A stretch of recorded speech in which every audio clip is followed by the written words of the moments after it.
आप सभी का स्मार्ट स्टडी विद साधुराम में स्वागत है। आज हम हिंदी के क्लास में वाक्यांश के लिए एक शब्द करेंगे। ये प्रत्येक पेपर में आ रहा है वाक्यांश के लिए एक शब्द, चाहे वो सीईटी का एग्जाम हो, चाहे वो एस्टेट का हो, चाहे सीटेट का हो, चाहे यूपी और राजस्थान पुलिस का हो।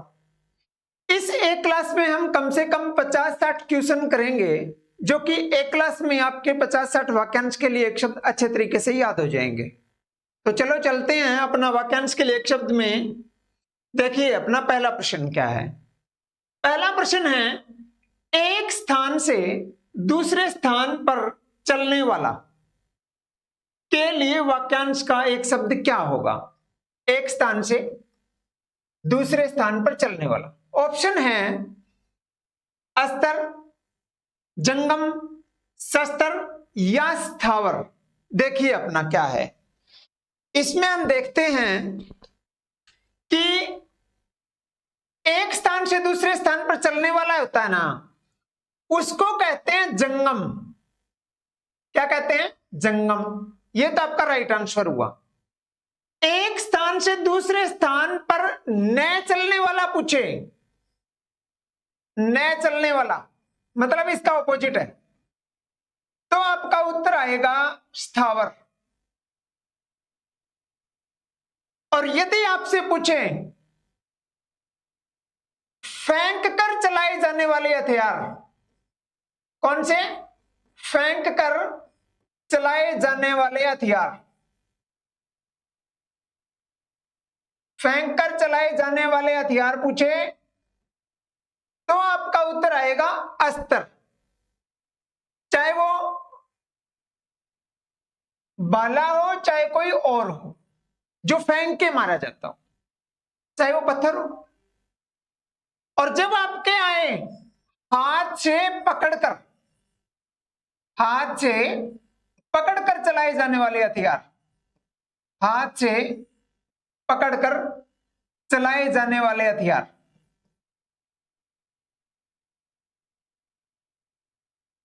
चाहे वो तलवार हो,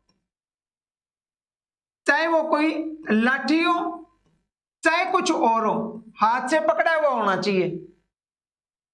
स का मतलब यदि याद रखने के लिए देखो, शस्त्र सैफ और साथ में, स का मतलब साथ में। फेंक हाथ से पकड़कर चलाए जाने वाले हथियार, शस्त्र फेंक के चलाए जाते हैं, अस्त्र एक स्थान से दूसरे स्थान पर चलने वाला, जंगम और स्थाई, स्थावर का मतलब स्थाई, स्थावर का मतलब स्थाई, एक जगह पर। तो हमने 4 तो कर लिए भाई। अगला प्रश्न अपना, एक ही क्लास में हम कर लेंगे कम से कम 60-70 उदाहरण। जिसे अक्षर ज्ञान हो, एक तो ये हो गया। एक होता है जिसे अक्षर ज्ञान न हो, के लिए एक शब्द क्या होगा। ऑप्शन है निरक्षर, साक्षर, ज्ञानी या ए व बी दोनों। देखिए जिसे अक्षर ज्ञान है ना, उसको कहते हैं साक्षर। देखिए निरक्षर का मतलब होता है निर प्लस अक्षर। अब अक्षर निर नहीं आता, मतलब उसको निरक्षर का मतलब अक्षर का ज्ञान नहीं है उसको, नी।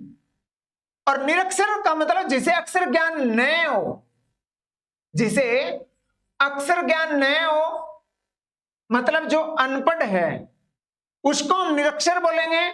जिसको अक्षर ज्ञान है उसको हम साक्षर बोलेंगे। ठीक है। अगला प्रश्न अपना, एक भाषा के विचारों को, देखिए आपको क्या है कि एक एक नंबर पक्का करना पड़ेगा।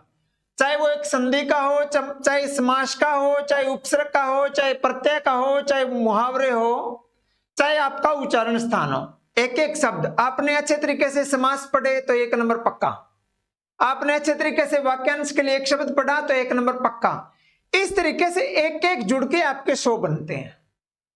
अगला प्रश्न अपना, एक भाषा के विचारों को, अपनी एक भाषा है मान लो हिंदी है, दूसरी भाषा मान लो पंजाबी है, में व्यक्त करना, उसको क्या अनुवाद कहेंगे या अनुस्मारक कहेंगे या अनुश्रुति कहेंगे या भित्ति चित्र कहेंगे।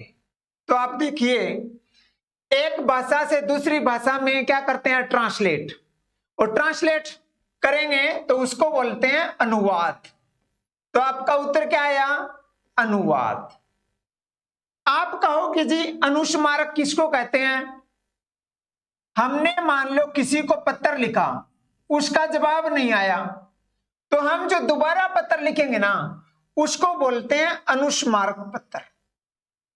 दोबारा पत्र लिखना अनुस्मारक पत्र, दोबारा याद करवाना, ठीक है ना, अनुस्मारक। और कई बार अधिकतर में तो यही लिखा होता है ऊपर कॉर्नर के ऊपर स्मरण पत्र। अनुस्मारक का मतलब होता है पुनः लिखना, दोबारा। भित्ति चित्र किसको कहते हैं, जो दीवारों पर चित्र होते हैं ना, दीवारों पर चित्र, उसको बोलते हैं भित्ति चित्र।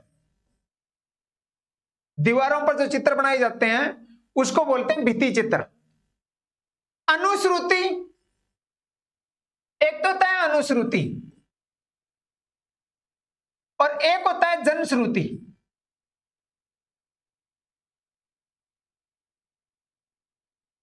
एक होता है श्रुतलेख, समझिए थोड़ा सा। श्रुत का मतलब होता है सुनना, श्रुत का मतलब सुनना, लेख का मतलब लिखना।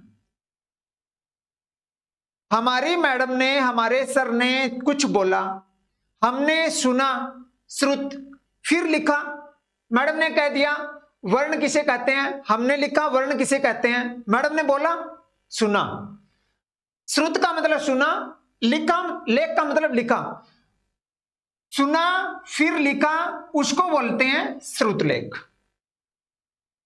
अनु, अनु का मतलब पीछे, श्रुति का मतलब सुनना, जन का मतलब जनता, श्रुति का मतलब सुनना। जो जनता ने, जनता से चली बात या लोगों से चली बात, उसको तो बोलते हैं जनश्रुति। जन का मतलब लोग, जन का मतलब जनता, लोगों से चली बात। और यदि आपसे पूछे परंपरा से चली बात, अनु का मतलब पीछे पीछे, परंपरा से चली बात, तो आपका उत्तर आएगा अनुश्रुति। अंतर थोड़ा सा ही है। अनुश्रुति किसको कहेंगे, जनश्रुति किसके कहेंगे। लोगों से चली या जनता से चली बात को हम कहेंगे जनश्रुति, और अनुश्रुति का मतलब होता है परंपरा से चली हुई बात है, उसको बोलेंगे अनुश्रुति। थोड़ा सा अंतर है। श्रुतलेख का मतलब होता है डिक्टेशन, मैडम ने कुछ बोला, सर ने कुछ बोला, हमने सुना फिर लिखा, श्रुतलेख। और अनुवाद और अनुस्मारक मैंने बता दिया आपको। अगला प्रश्न अपना,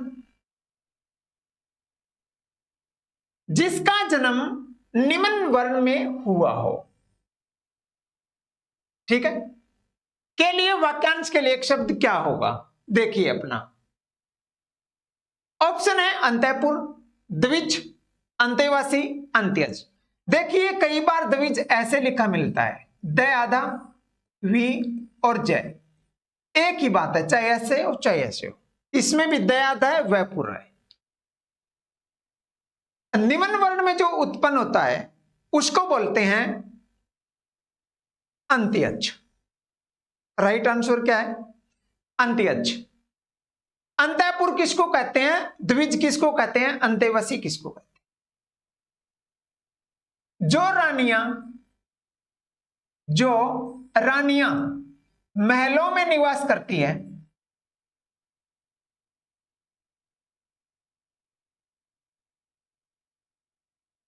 उस स्थान को कहते हैं अंतःपुर। रानियों के निवास के लिए, रानियों के लिए महलों में बने स्थान को अंतःपुर कहते हैं, अंतःपुर। तो द्विज किसको कहेंगे, द्वि का मतलब दो, और जय का मतलब होता है जन्म लेने वाला। मैंने आपको पहले भी बताया था, यदि अंडा जाए तो इसका मतलब क्या हुआ, अंडे से जन्म लेने वाला। पिंड जाए तो इसका मतलब होता है पिंड, शरीर से जन्म लेने वाला। स्वेदजाए, स्वेद का मतलब होता है पसीना, पसीने से जन्म लेने वाला। और अब आया अपना द्विज, द्विज का मतलब होता है 2 बार जन्म लेने वाला। क्या है? 2 बार जन्म लेने वाला, 2 बार जन्म लेने वाला। इसमें जब पर्यायवाची शब्द पढ़ोगे तो इसमें ब्राह्मण का भी द्विज शब्द यूज होता है और पक्षियों के लिए भी द्विज शब्द यूज करते हैं। अब प्रश्न है अपना, अंतेवासी किसको कहते हैं? पहले होता था कि गुरुकुलों में रहते थे, ये अपने आचार्य है, ये अपने गुरुजी है, और गुरुजी के पास में ही चेला रहता था, शिष्य रहता था और शिक्षा ग्रहण करता था, तो उसको बोलते थे अंतेवासी। अंतेवासी का मतलब क्या हुआ?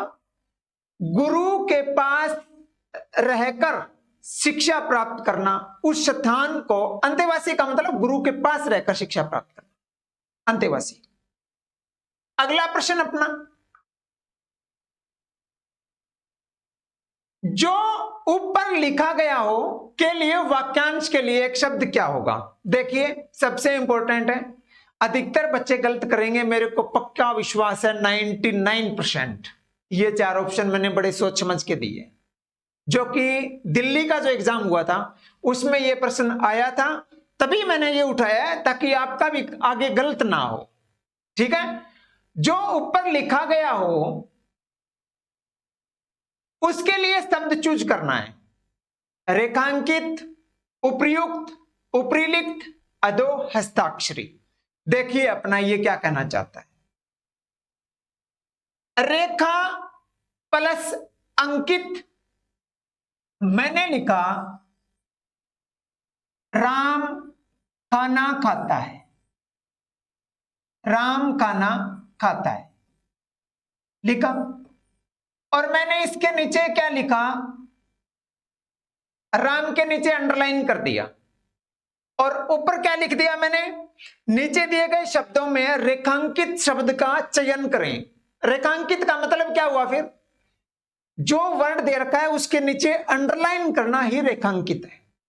किसी शब्द के नीचे रेखा खींचनी मतलब रेखा अंकित, रेखा अंकित।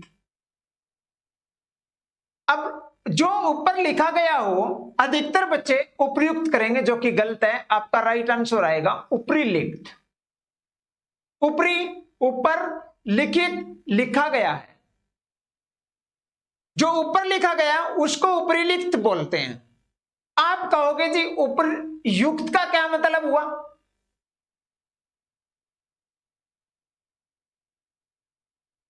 ऊपर जो कथन दिया गया हो, कथन या उक्ति दिया गया हो उसके लिए उपयुक्त होता है। अंतर देखो, जो ऊपर लिखा गया हो, लिखा, उपरिलिखित, ऊपर, ऊपरी प्लस उक्त, उपयुक्त, ये इसकी संधि विच्छेद है। उक्त, ऊपरी, ऊपर, ऊपर जो कथन या उक्ति दिया गया हो उसको बोलेंगे उपयुक्त। रेखांकित हमने बताया, उपयुक्त हमने बताया, उपरिलिखित हमने बताया, और अधो हस्ताक्षरी देखिए। कोई भी एप्लीकेशन लिखते हैं और जो नीचे साइन करेगा वो अधो हस्ताक्षरी होगा। अधो हस्ताक्षरी कौन होता है? अधो का मतलब होता है नीचे,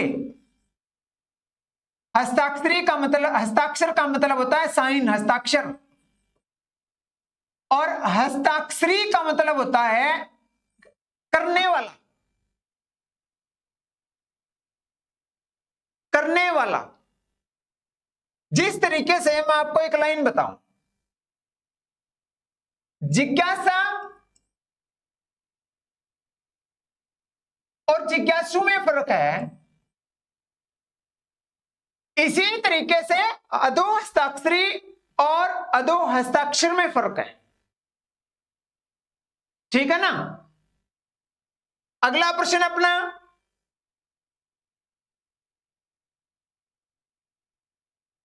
जिस स्त्री का विवाह अभी हुआ हो, विवाह की बात चल रही है, जिस स्त्री का विवाह अभी हुआ हो के लिए वाक्यांश का एक शब्द क्या होगा। देखिए, आपने विधवा पढ़ लिया, आपने सधवा पढ़ लिया, आपने विधुर पढ़ लिया,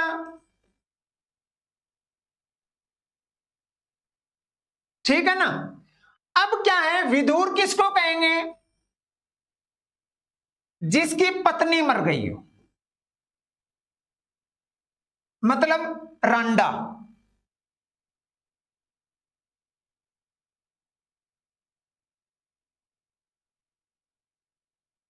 विधुर किसको कहेंगे, नहीं, अधिकतर लोग कहेंगे भाई ये तो रांडा है, गलत है।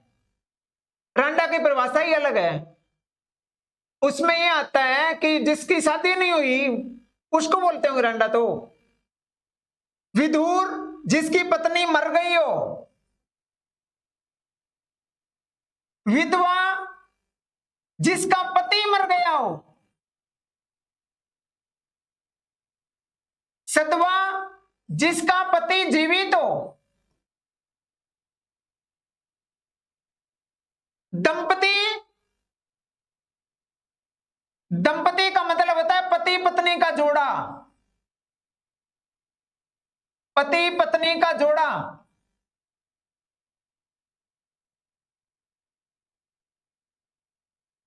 तो विवाह अभी हुआ हो, इसके लिए हमारे को शब्द का चयन करना है। देखिए, अभी हुआ है नव, उढ़ा, ढा, ढा, मतलब उढ़ा उढ़ा उढ़ा, तीनों में है। जिसका विवाह अभी हुआ हो, मतलब ये राइट आंसर आपका। जिसका विवाह नहीं हुआ हो, समझिए प्रश्न को, जिस स्त्री का विवाह अभी हुआ हो, अभी हुआ हो नवोडा। जिस स्त्री का विवाह अभी तक नहीं हुआ हो, अनुडा।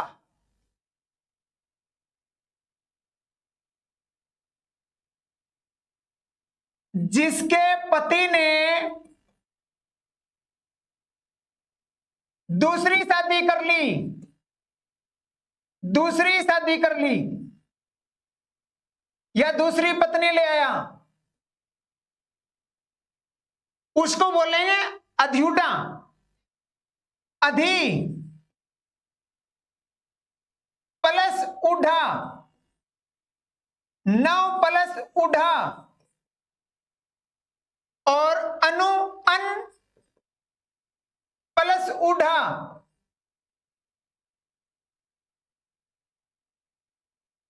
इसमें क्या है, अन का मतलब तो नेगेटिव हो गया, नव का मतलब नया हो गया, अधिक का मतलब अधिक हो गया।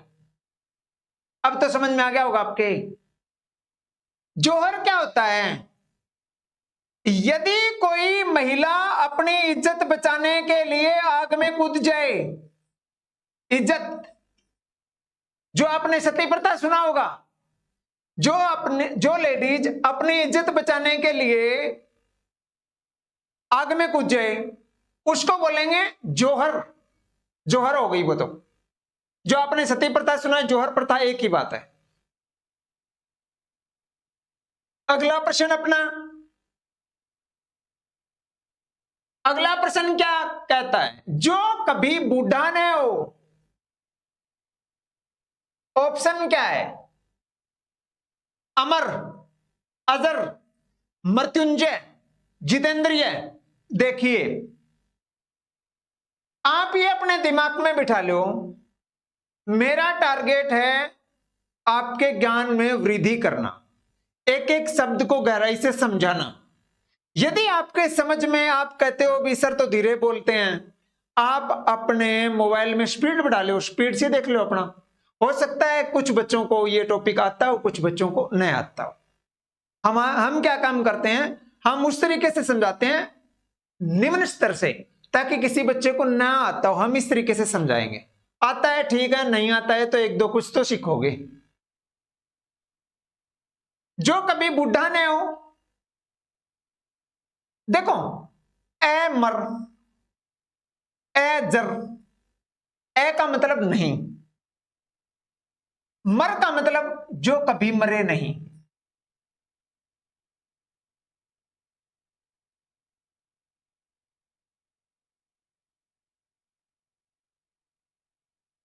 और अजर का मतलब, ये आपका राइट आंसर, जो कभी बूढ़ा ना हो। जर का मतलब उसका जर ना लगे, याद रखने के लिए तो ऐसे कर लेना चाहिए।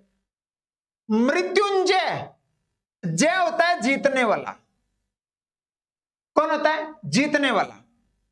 मृत्यु, जिसने मृत्यु को जीत लिया हो, जिसने मृत्यु पर विजय प्राप्त कर ली हो।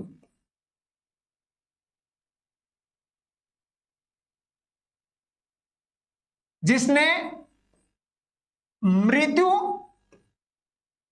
मृत्युंजय, मृत्यु जय, जिसने मृत्यु पर विजय प्राप्त कर ली हो, मृत्युंजय। जीत, ये लो जीत, जीत प्लस इंद्रिय, जिसने इंद्रियों पर विजय प्राप्त कर ली हो, जिसने इंद्रियों पर विजय प्राप्त कर ली हो। जीत का मतलब जीत ली, इंद्रिय का मतलब इंद्रियां, तो जितेंद्रिय। अगला प्रश्न अपना, जो कुछ नहीं जानता हो, जो कुछ नहीं जानता हो। ये चार ऑप्शन मैंने दिए हैं, अधिकतर बच्चे इसमें गलती करेंगे। देखिए, ऑप्शन है अल्पज्ञ, सर्वज्ञ, अज्ञ, बहुज्ञ। क्या करना है आपको वो देखिए। ज्ञ का मतलब होता है, देखो, जानना, जानने वाला होता है ज्ञ, ज्ञ, ज्ञ, ज्ञ। यहां तक समझ में? अल्प का मतलब होता है कम, कम जानने वाला। आपके प्रश्न आए कम जानने वाला बताओ, तो आपका उत्तर क्या आएगा? अल्पज्ञ। सर्व का मतलब होता है सब, सब कुछ जानने वाला या सारा जानने वाला, तो आपका उत्तर आएगा सर्वज्ञ। बहु का मतलब होता है बहुत, बहुत या कई बार आ जाता है अधिक विषयों को जानने वाला।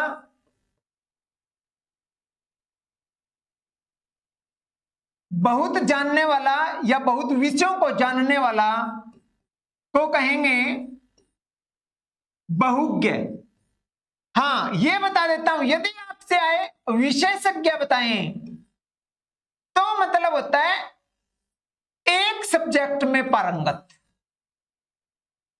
विशेष का मतलब होता है एक सब्जेक्ट में पारंगत, उसको विशेषज्ञ बोलेंगे। बहुज्ञ और विशेषज्ञ में अंतर है। विशेषज्ञ एक में एक्सपर्ट और बहुज्ञ अनेक में एक्सपर्ट। जो कुछ नहीं जानता, ज्ञ होता है जानने वाला, ए नेगेटिव है, तो यही आपका उत्तर होगा अज्ञ। कई बार पेपरों में ज्ञान आए तो अज्ञान नहीं आ जाता है। क्या होता है जानने वाला, ज्ञ ए नेगेटिव है। अगला प्रश्न,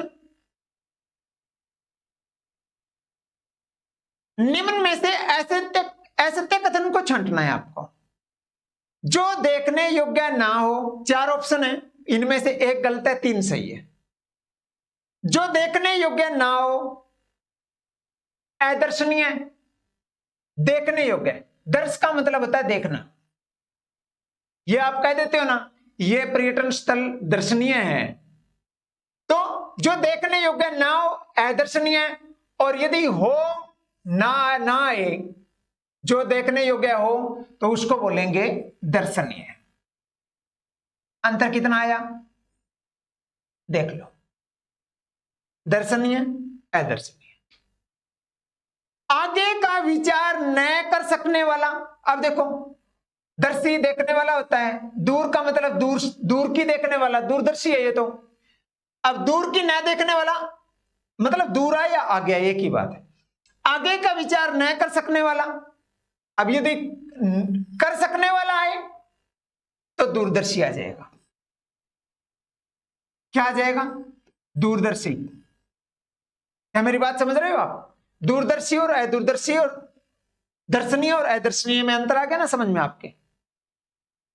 चुपचाप, चुपचाप का मतलब मैं देखो आराम से चुपचाप देख रहा हूं, तो इसका मतलब मैं मूक, मूक का मतलब चुप, दर्शक देखने वाला, मूक का मतलब चुपचाप, दर्शक देखने वाला, तो ये आपका ठीक है, चुपचाप देखने वाला, मूक दर्शक।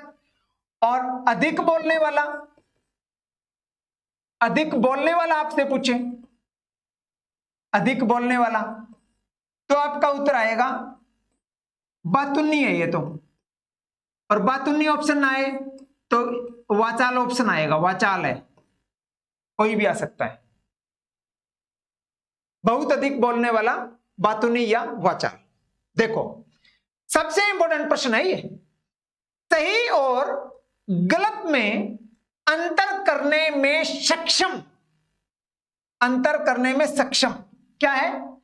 यदि वो अंतर करने में सक्षम है तो वो तो विवेकी है, अविवेकी थोड़ी आएगा, वो तो विवेकी है।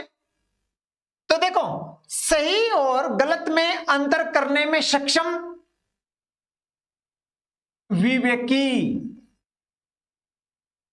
और यदि आपसे पूछे सही और गलत में अंतर करने में सक्षम न हो, न आए तो अविवेकी आएगा, न आए तो अविवेकी आएगा। देखिए अंतर, विवेक, आप तो बड़े विवेकी हो, आप तो बड़े अविवेकी हो। विवेक का मतलब वो सारा सोच समझ के काम कर रहा है, विवेक से। अगला प्रश्न अपना, अगला प्रश्न है निम्न में से असत्य कथन छांटना है, वही है जो पीछे वालों की तरह ही है।